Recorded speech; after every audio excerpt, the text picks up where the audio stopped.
Revolutions, glory, power, reform, an entire unit of 7th grade social studies. But what the curriculum lacks is a look into the ones that failed. Sure, US history glosses over Shay's rebellion and calls John Brown crazy a couple of times, but then goes straight back to talking about the same old, same old. That's why I'm here to deliver to all of you history buffs what we've been deprived of. Gunpowder Plot. Anonymous. You know this face, but from where? The answer lies in the 1605 Gunpowder Plot, where Guy Fawkes was illustrated like this in the press.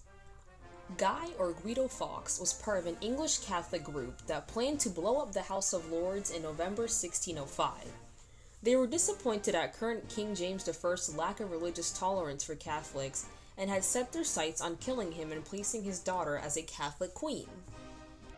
Fawkes had left England before and fought for Catholic Spain against the Protestant Netherlands, giving him military experience.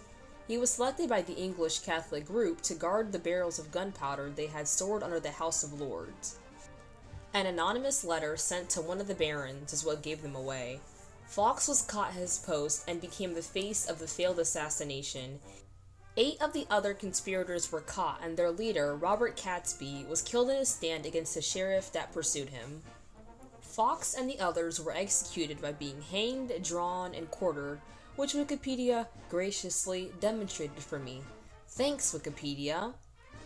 Fawkes' death and the failure of the plot became a reason to celebrate, leading to the creation of Guy Fawkes Night, where bonfires and effigies are burned in excess. The face of Guy Fawkes remains burned into the minds of us all. Pun intended. Shay's Rebellion. Shay's Rebellion comes a little after the successful American Revolution. In the 1770s and 80s, rural New England's economy was dependent on agriculture, while more developed places on the coast had a market economy, working with European traders.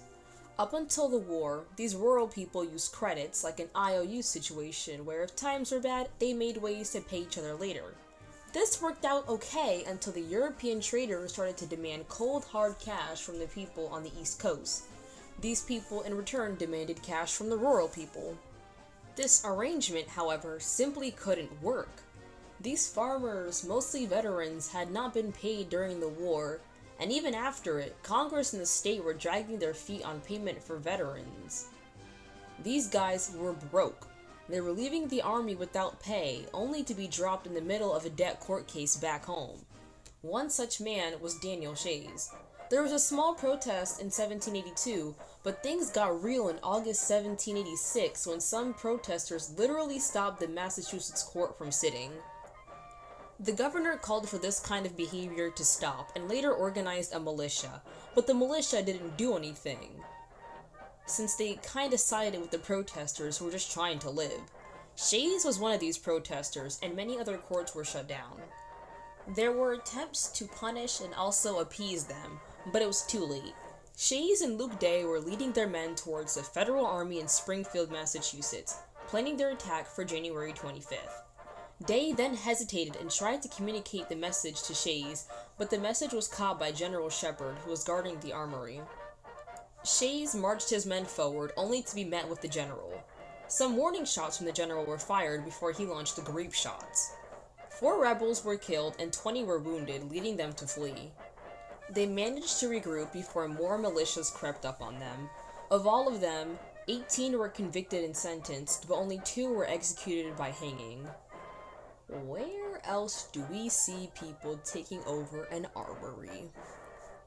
Harper's Ferry.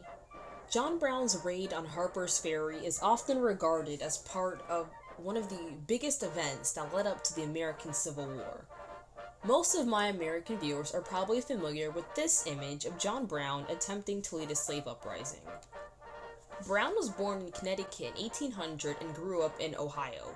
He was a very religious man who believed that slavery was wrong, and this belief was further strengthened by bearing witness to an enslaved boy being beaten and abused. He became a diehard, and I mean diehard, abolitionist. He had family in the Kansas-Nebraska territory and joined the mess of Bleeding Kansas, killing a couple of pro-slavery settlers there. Eventually, he came to the conclusion that starting something in the slave states would do more than killing men in Kansas ever could. In a way, it would. He and 21 followers seized the armory at Harper's Ferry in then Virginia, taking employees and citizens hostage on October 16th to 17th, 1859. In Brown's plan, enslaved people in the area would join his team, become armed, and spread through the South, dismantling the institution of slavery. His plan, however, was badly carried out and led to failure along with the deaths of 10 of his men.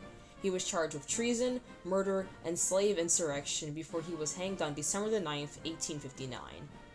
But as the song says, his soul goes marching on. Boxer Rebellion.